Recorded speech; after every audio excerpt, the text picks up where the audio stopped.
Hello मेरे प्यारे बच्चों, मैं सुधीर पांडे और आप देख रहे हैं 100 times education classes the branch of knowledge.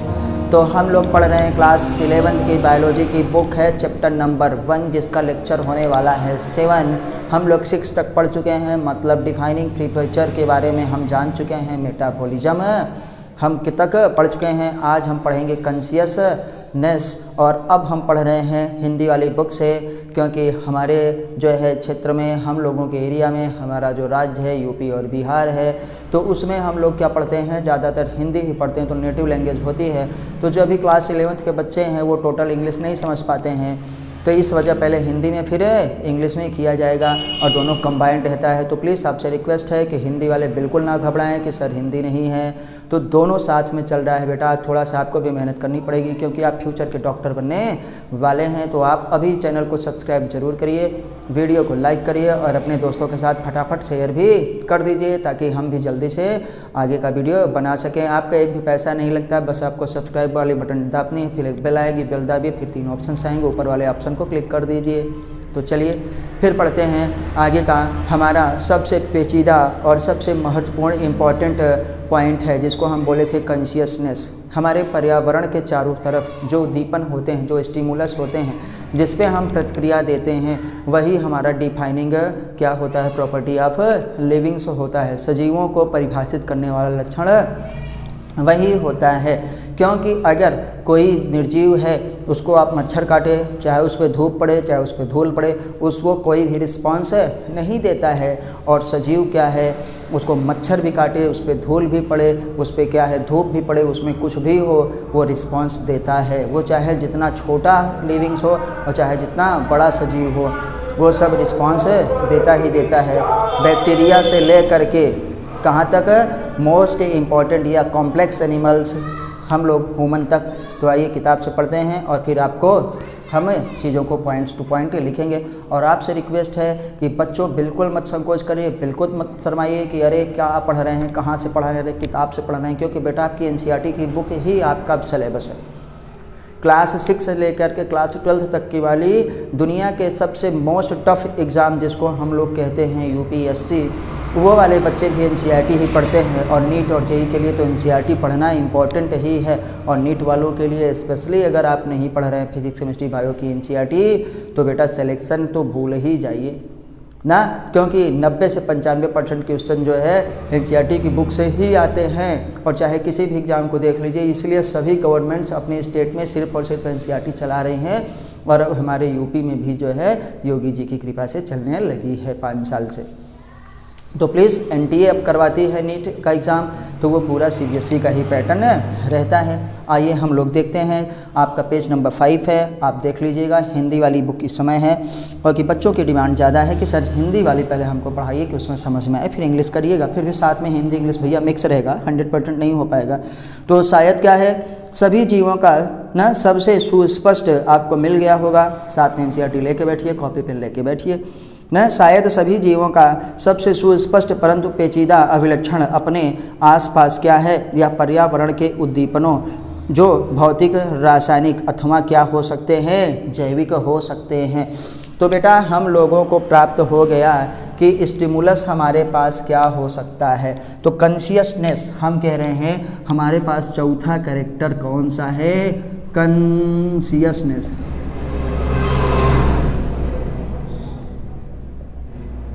क्या कि बेटा कॉन्शियसनेस हमारे पास है, क्या कहते हैं, संवेदना। क्या होना चाहिए, हम लोगों के पास संवेदना होना चाहिए। संवेदना का मतलब हम पर्यावरण के प्रति अपना रिस्पॉन्स जो देते हैं, उसी को हम लोग क्या कहते हैं कि हम में संवेदना है। क्या है, संवेदना है।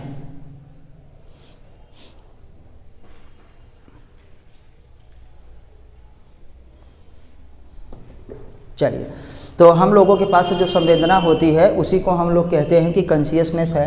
तो बेटा हम यहाँ एस के बाद जो है सी भूल गए हैं, तो थोड़ा सा उसको भी लिख दिया जाता है। वैसे एक अक्षर से कुछ होने वाला नहीं है, लेकिन आपको पता होना चाहिए कॉन्शियसनेस। संवेदना मतलब पर्यावरण के प्रति क्या है, जो सजगता है। अगर हम उसी को संवेदना करण करते हैं तो समझ जाना पर्यावरण के प्रति संवेदना या सजगता, संवेदना या क्या कहते हैं सजगता, कि हम कितने सजग हैं पर्यावरण के प्रति, क्योंकि हम पे कुछ चीज़ होता है, हमको इफ़ेक्ट पड़ता है, पर्यावरण का इफ़ेक्ट हम पे पड़ता है। तो मोस्ट इकोलॉजिकल हमारे पास जो फैक्टर है, जैसे कहेंगे कि सबसे प्रभावकारी, मोस्ट इकोलॉजिकल फैक्टर, सबसे प्रभावकारी क्या है हमारे पास पारिस्थितिकी कारक कौन सा है। तो अगर आपको हिंदी में इसे बोले कि सबसे प्रभावकारी, सबसे प्रभावकारी कारक हमारे पास कौन सा है बेटा, आपको पता है, हम आपको बता चुके हैं, टेम्परेचर। क्या है? टेम्परेचर।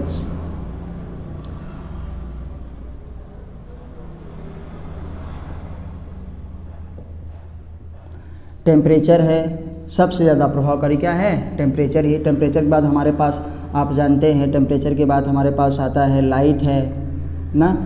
लाइट के बाद हमारे पास सबसे ज़्यादा चीज़ें क्या आती हैं? सॉइल हमको इफ़ेक्ट डालता है ना। हम लोग टेम्परेचर से काम, हमारा ज़्यादा से ज़्यादा टेम्परेचर है। लाइट हमको क्या है? प्रकाश, जितना अच्छा प्रकाश पड़ेगा उतना अच्छा हमको टेम्परेचर होगा। सॉइल हमारी पास भूमि कैसी है उस पर भी हम लोग देखते हैं कि ये सब चीज़ें हमको क्या करती हैं? वर्षा करती है, रेन है। और सबसे इम्पॉर्टेंट चीज़ क्या है? वाटर। क्या है? वाटर। ये सारी चीज़ें हमको क्या है? प्रभाव डालती हैं। तो ये सब इकोलॉजी में आप पढ़ेंगे तो हमारे पास सबसे प्रभावकारी जो होता है कारक, वो होता है टेम्परेचर। क्या होता है? ताप होता है। तो हम ताप के द्वारा हम गर्मी, ठंडी, बरसात ना, हमारे पास मॉइस्चर ज़्यादा है, नमी ज़्यादा है या ड्राई ज़्यादा है, बारिश ज़्यादा हुई, धूप कम निकली, धूप ज़्यादा निकली, इन सब चीज़ों से हम प्रभावित होते रहते हैं। इन सब चीज़ों से कोई भी सजीव प्रभावित होता है। तो अगर कोई भी चेंज होता है इन्वायरमेंट में तो सबसे ज़्यादा किस पे इफेक्ट पड़ता है बेटा? माइक्रो ऑर्गेनिज्म से। क्या है? माइक्रो ऑर्गेनिज्म से पड़ता है। जो सूक्ष्म जीव होते हैं उन पर पर्यावरण का सबसे ज़्यादा प्रभाव पड़ता है। क्या कहेंगे? सूक्ष्म जीवों पर पर्यावरण का सबसे ज़्यादा प्रभाव पड़ता है। बेटा पानी कम वर्षा ज़्यादा प्रभाव पड़ता है। देखो चिड़िया वगैरह क्या है, बिना पानी के तड़पने लगती हैं, प्रभाव पड़ता है। वायरस, बैक्टीरिया, फंजाई वगैरह ये सब क्या है? उनके इफ़ेक्ट पड़ता है। प्रोटोजोअन्स क्या है? सब नीचे चले जाते हैं। तो सूक्ष्म जीव मतलब माइक्रो ऑर्गेनिज्म से पर्यावरण का सबसे ज़्यादा प्रभाव पड़ता है। तो यहाँ बताने का तात्पर्य ये था कि जो पर्यावरण है वो हर किसी पर प्रभाव डालता है, वो चाहे जितना माइक्रो ऑर्गेनिज्म हो, माइक्रो ऑर्गेनिज्म से लेकर के माइक्रो ऑर्गेनिजम्स से लेकर के मोस्ट कॉम्प्लेक्स एनिमल तक। क्या कहेंगे? सबसे जटिल कौन है? हम ही लोग हैं। Most complex animal, most complex animal कौन है बेटा? ह्यूमन। तो ह्यूमन्स तक ये प्रभाव डालता है, सबको प्रभावित होता है।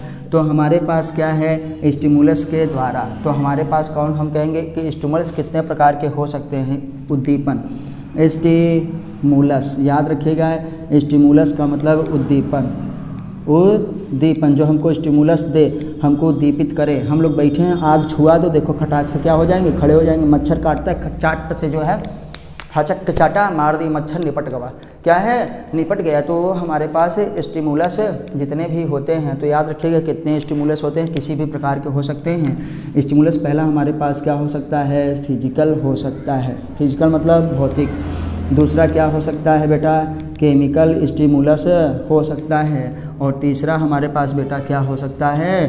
बायोलॉजिकल स्टिमुलस हो सकता है। तो याद रखिएगा स्टिमुलस उद्दीपन कितने प्रकार के हो सकते हैं? फिजिकल हो सकता है, केमिकल हो सकता है और बायोलॉजिकल हो सकता है। तो आइए अब हम लोग देखते हैं कि याद रखिएगा कि हमारे पास इन चीज़ों का अब वर्णन हम आपकी किताब से करेंगे। तो हम पर्यावरण के प्रति उद्दीपनों जो कि भौतिक, रासायनिक व जैविक हो सकती हैं के प्रति संवेदनशीलता तथा प्रतिक्रिया करना ही। स्टिमुलस क्या है कि हमारे पास संवेदनशीलता तथा प्रतिक्रिया हम करते हैं। तो यहाँ पे कह रहे हैं कि सजगता जो है, संवेदनशीलता मतलब संवेदना हम पे होती है। जैसे हमको कुछ काटा, उसके एवरेज में हम रिस्पांस देते हैं। कुत्ते ने हमको भौंका, हमने कुत्ते को डांटा ना, या हमने कुत्ते को डांटा, कुत्ते ने हमको भौंका, देखो वो भी क्या कर रहा है बेटा, रिस्पांस दे रहा है। आप किसी को मारोगे वो भी रिस्पांस दे रहा है। मतलब न्यूटन थर्ड लॉ कि क्रिया प्रतिक्रिया वाला नियम यहाँ पे काम कर रहा है। हम अपने संवेदी अंगों द्वारा अपने पर्यावरण से अवगत होते हैं। हमारे पास जो सेंस ऑर्गन है ना, हमारे पास सेंस है, समझ है, उसमें हम होते हैं पौधे, प्रकाश, पानी, ताप। देखो हम यहाँ पे लिखे हैं लाइट, पानी, ताप एवं क्या है अन्य जीवों के द्वारा भी एक जीव दूसरे जीव पे प्रभाव डालता है। प्रदूषकों मतलब इकोलॉजी में इसमें पढ़ेंगे हम। पॉल्यूटेंट्स जो होते हैं आदि जैसे व्याह कारकों के प्रति प्रतिक्रिया दिखाते हैं। तो प्रोकैरियोटिक्स से लेकर के हमारे पास क्या है, जटिलतम यूकैरियोटिक तक सभी जीव पर्यावरण क्या है, संकेतों के प्रति संवेदना एवं प्रतिक्रिया दिखाते हैं। और मैंने बेटा यहाँ पे पहले ही लिख चुका है, माइक्रो ऑर्गेनिज्म से लेकर मोस्ट कॉम्प्लेक्स एनिमल्स तक। तो प्रोकैरियोट्स का मतलब यहाँ पे हमारे पास हुआ प्रोकैरियोट्स से लेकर के यूकैरियोट। तो प्रोकैरियोट्स में क्या आता है आप जानते हैं, हमारे पास मोनेरा, और मोनेरा में क्या आता है बेटा, बैक्टीरिया। क्या है, बैक्टीरिया आता है, माइकोप्लाज्मा आता है। आप देखे हैं कि हम लोग मोनेरा में ये पढ़ते हैं। और मोस्ट कॉम्प्लेक्स एनिमल तो हम ही लोग क्या हैं, ह्यूमंस। तो याद रखिएगा कि हमारे पास प्रोकैरियोटिक्स और हम लोग क्या हैं, यूकैरियोटिक। यूकैरियोटिक्स जो हमारे पास मोनेरा किंगडम है, मोनेरा जगत है, वो प्रोकैरियोटिक। बाकी सब प्रोटिस्टा, फंजाई, प्लेंटी और एनिमलिया बेटा सब आगे आप दूसरे चैप्टर में पढ़ेंगे, वो सब यूकैरियोटिक होते हैं। आप क्लास 9th 10th में प्रोकैरियोटिक और यूकैरियोटिक के बारे में पढ़े होंगे ना। असीम केंद्रीय तथा सम केंद्रीय मतलब जिसमें मोस्ट क्या है, डेवलप कंप्लीट न्यूक्लियस होता है उसे यूकैरियोटिक, और जो उसमें होता है इनसफिशिएंट न्यूक्लियस होता है मतलब अल्प विकसित न्यूक्लियस होता है उसे हम यूकैरियोटिक कोशिका कहते हैं।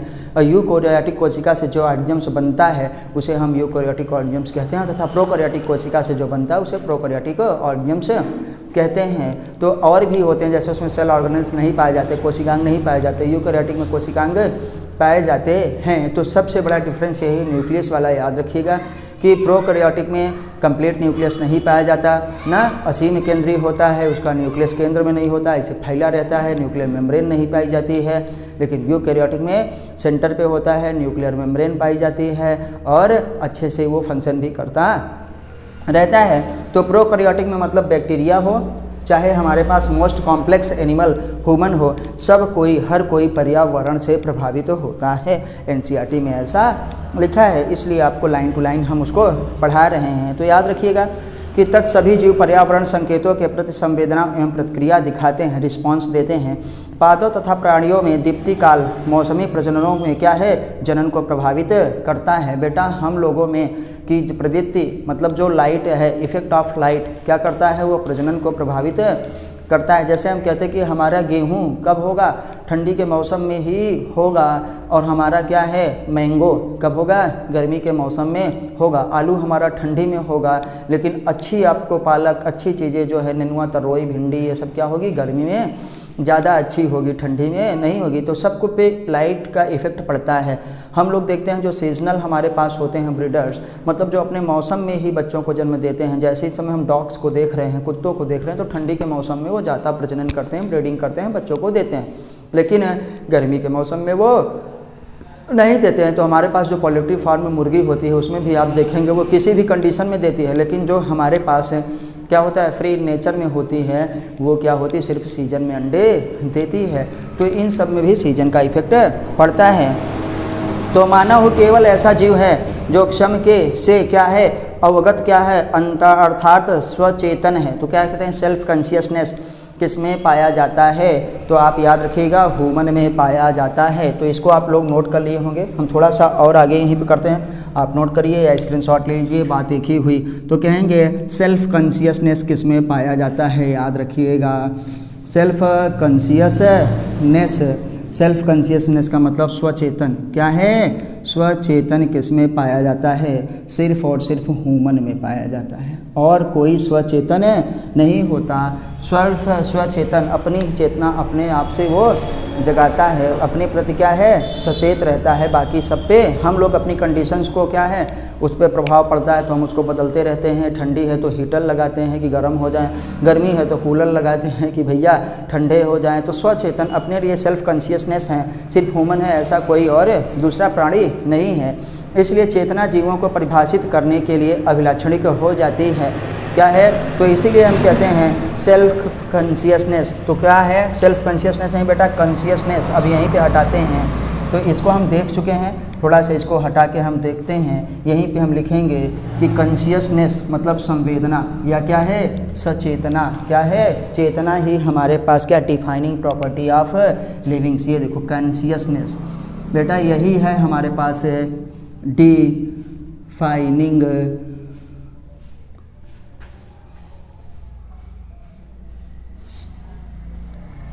Property of living. Defining property of livings.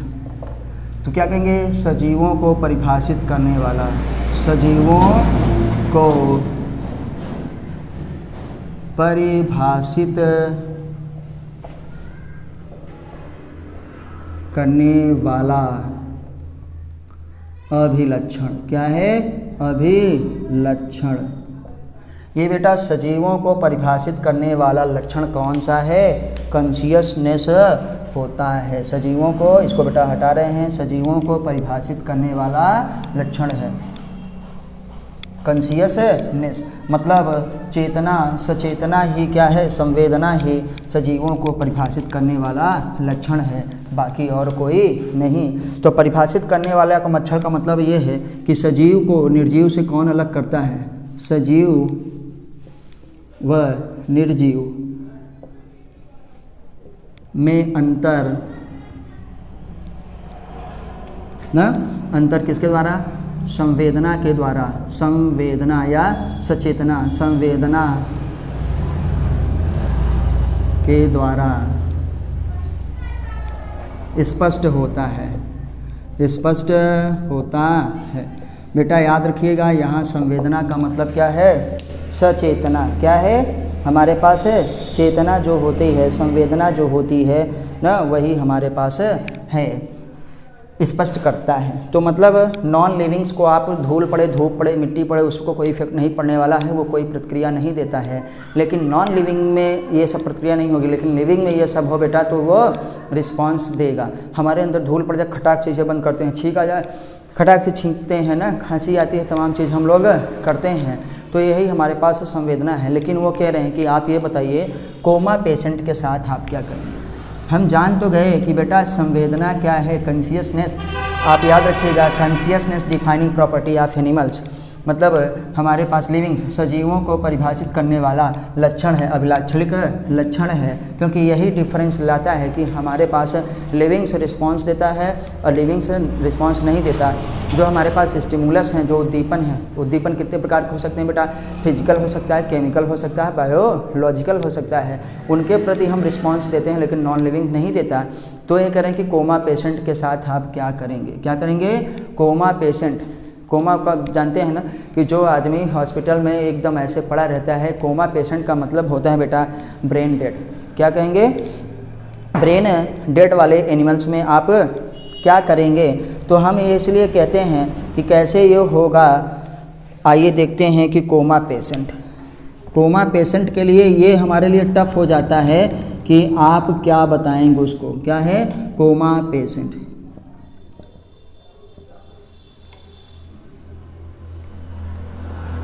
Coma patient के बारे में आप हमको क्या बताएंगे कि वो जब हॉस्पिटल में रहता है,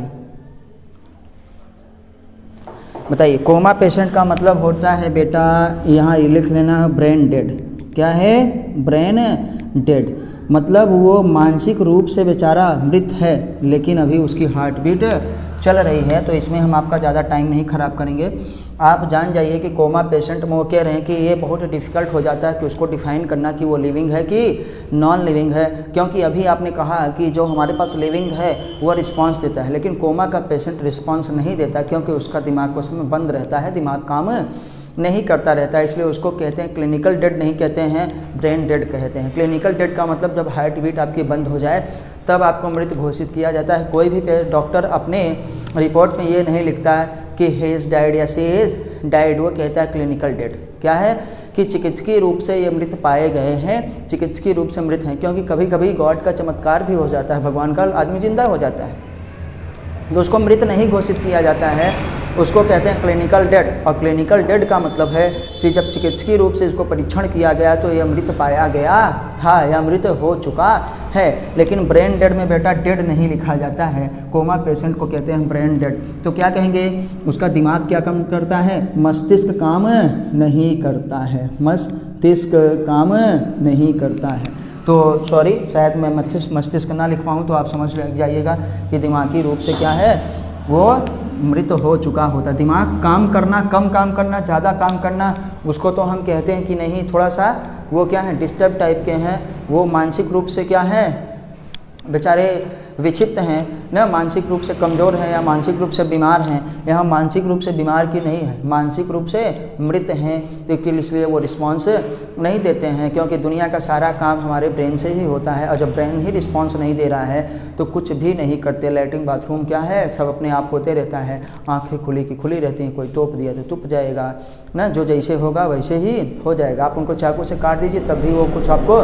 बोलेंगे ही नहीं, क्योंकि वो पूरी तरीके से कोमा पेशेंट में है। तो कोमा वाला पेशेंट वो कह रहे हैं आप हायर एनिमल्स में जाके देखेंगे कि उसको हम लिविंग मानते हैं कि नॉन लिविंग मानते हैं। तो हम आपको यहीं पे बेटा बता दे रहे हैं, आप हायर एनिमल्स में तो जाएंगे, जब मेडिकल कॉलेज में जाएंगे तो पढ़ेंगे, लेकिन याद रखिएगा वो कि वो लिविंग्स होता है। क्या होता है, वो लिविंग्स होता है, सजीव होता है, क्योंकि उसमें जीवन पहले था, और वो मरेगा तब भी वो उसको हम सजीव ही कहेंगे, क्योंकि वो मरा नहीं है, ब्रेन डेड है। क्या है, ब्रेन डेड है।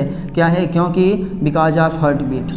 क्या है, जब तक हृदय की उसकी गति चल रही है तब तक हम उसको क्या मानते हैं, जीवित मानते हैं। तो क्या कहेंगे, हृदय गति, हृदय स्पंदन, जब तक उसमें हृदय का स्पंदन हो रहा है, हार्ट बीट चल रही है, दिल धड़क रहा है, तब तक वो क्या है बेटा, जीवित माना जाता है। तो कोमा पेशेंट का मतलब होता है ब्रेन डेड, जो मानसिक रूप से क्या है, मृत है, ब्रेन डेड है, जिसका मस्तिष्क क्या है, अब पूरी तरीके से डेड हो चुका है। कोई चांस है कि नहीं है, ये दूसरी बात है, बहुत पैसे वाले ही बचते हैं, नहीं तो 3-4 दिन में निपट जाते हैं। वो फिल्मों में होता है बेटा कि 6 महीने कोमा में थे, साल भर कोमा में थे ना। तो माइकल शुमाकर जो हमारे यहाँ के रेसर थे, मतलब फॉरेनर थे, अमेरिका के साथ थे, वही केवल जो है 6 महीने कोमा में थे, नहीं तो रियल लाइफ में कोई कोमा वोमा में 6 महीने 7 भर नहीं रहता।